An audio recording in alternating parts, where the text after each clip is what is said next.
ഇടുക്കി പരുന്തുംപാറയിലെ കുരിശ് റവന്യൂ സംഘം പൊളിച്ചു നീക്കി. തൃക്കൊടിത്താനം സ്വദേശി സജിത് ജോസഫാണ് കുരിശ് സ്ഥാപിച്ചത്. ബിനീഷ് ആന്റണിയാണ് വിവരങ്ങളുമായി ചേരുന്നത്. ബിനീഷ്, പറഞ്ഞോളൂ. ഈ മാസം 2-ാം തീയതിയാണ് ഈ പരുന്തുംപാറ കയ്യേറ്റത്തിന് റവന്യൂ വകുപ്പ് സ്റ്റോപ്പ് ഓർഡർ നൽകിയത്. ജില്ലാ കളക്ടർ പീരുമേട് ലാൻഡ് റവന്യൂ തഹസിൽദാരിയാണ് ഇതിനായി ചുമതലപ്പെടുത്തിയത്. കയ്യേറ്റ ഭൂമിയിൽ നിർമ്മാണം തുടരില്ലെന്ന് ഉറപ്പുവരുത്തുകയും ചെയ്യണമെന്നും ചുമതലപ്പെടുത്തി.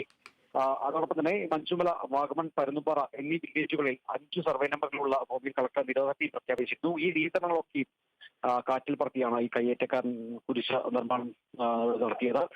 കുരിശ് മറ്റെവിടെയോ നിർമ്മിച്ച് കയ്യേറ്റ ഭൂമിയിൽ കൊണ്ടുവന്ന് സ്ഥാപിച്ചെന്നാണ് ഈ ഉദ്യോഗസ്ഥർ പറയുന്നത്. ഇതിൽ നിന്നും നമുക്ക് തീർച്ചയായിട്ടും മനസ്സിലാക്കേണ്ടത് ഉദ്യോഗസ്ഥരുടെ പങ്ക് ഇതിൽ വ്യക്തമാണെന്നാണ് നമുക്ക് പറയാൻ സാധിക്കുന്നത്. ഏതായാലും പ്രദേശവാസികളോട് ധ്യാനകേന്ദ്രമാണ് നിർമ്മിക്കുന്നതെന്നാണ് ഈ സുജിത്ത് പറഞ്ഞിരുന്നത്. ഈ നിലവിലെ ഇതേ സാഹചര്യം തന്നെ 2017 പാപ്പാത്തിച്ചോല, സുന്ദരി പാപ്പാത്തിച്ചോലയിലും ഉണ്ടായിരുന്നു.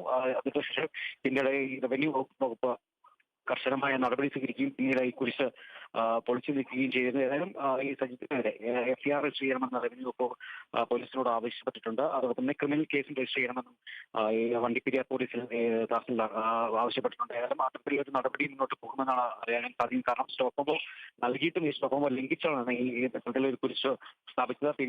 റവന്യൂ സംഘം കുരിശ് പൂർണ്ണമായും തന്നെ പൊളിച്ച് നീക്കിയിട്ടുണ്ട്. രാവിലെ CPI സംസ്ഥാന കമ്മിറ്റിയിൽ തന്നെ ശബ്ദ പ്രതികരിച്ചിരുന്നു. കുരിശിനും പ്രവൃത്തിയുള്ള കയ്യേറ്റം അംഗീകരിക്കാനാവില്ലെന്നും അതോടൊപ്പം തന്നെ എല്ലാ റവന്യൂ ഉദ്യോഗസ്ഥരും വിശുദ്ധരല്ല.